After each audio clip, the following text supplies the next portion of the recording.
સાચું માર્ગદર્શન મળે તો એક ગૃહિણી પણ કેવી રીતે સફળ બની શકે છે તેનું જીવંત ઉદાહરણ સુરત જિલ્લાના 84 તાલુકાના રાજગરી ગામના કૈલાશબેન પટેલ। 37 વર્ષીય કૈલાશબેન આજે માત્ર આત્મનિર્ભર જ નથી બન્યા પરંતુ પ્રાકૃતિક ખેતીના માધ્યમથી સમગ્ર સમુદાય માટે આશાનું કિરણ બન્યા છે। એક સમય માત્ર ઘરકામ કરીને ગૃહિણી જીવન જીવતા કૈલાશબેન હવે શાકભાજીની સજીવ ખેતી કરીને સફળ ખેડૂત બન્યા છે। સાથે જ પોતાના ઉત્પાદનને જાતે જ બજારમાં વેચીને સફળ વેપારી પણ બન્યા છે। એક સામાન્ય ગૃહિણી તરીકે જીવન જીવતા કૈલાશબેનના જીવનમાં વળાંક ત્યારે આવ્યો જ્યારે તેઓ અદાણી ફાઉન્ડેશન અને આત્મા પ્રોજેક્ટના સંપર્કમાં આવ્યા।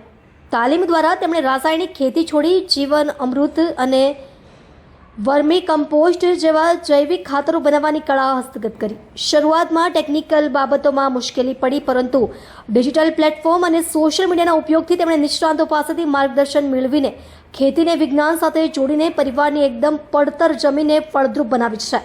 વર્ષ 2024-25 દરમિયાન તેમને અદાણી ફાઉન્ડેશન તરફથી વેલાવાળી શાકભાજી માટે માંડવા બનાવવાનો સહયોગ અને કિચન ગાર્ડનની કીટ મળી। હવે સફળતાપૂર્વક 12 પ્રકારના શુદ્ધ શાકભાજી ઉગાડે છે।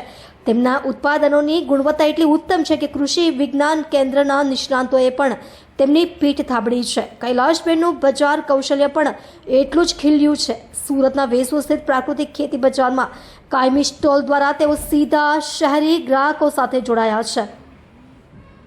આજે તેમની માસિક આવક 25,000 સુધી પહોંચી છે। આ આર્થિક સ્વતંત્રતાનો ઉપયોગ તેમણે પોતાની 3 દીકરીઓના શિક્ષણ માટે કર્યો છે। તેમની એક પુત્રી MSW થઈ છે, બીજી નર્સિંગમાં કારકિર્દી બનાવી રહી છે અને ત્રીજી ધોરણ 12માં અભ્યાસ કરી રહી છે।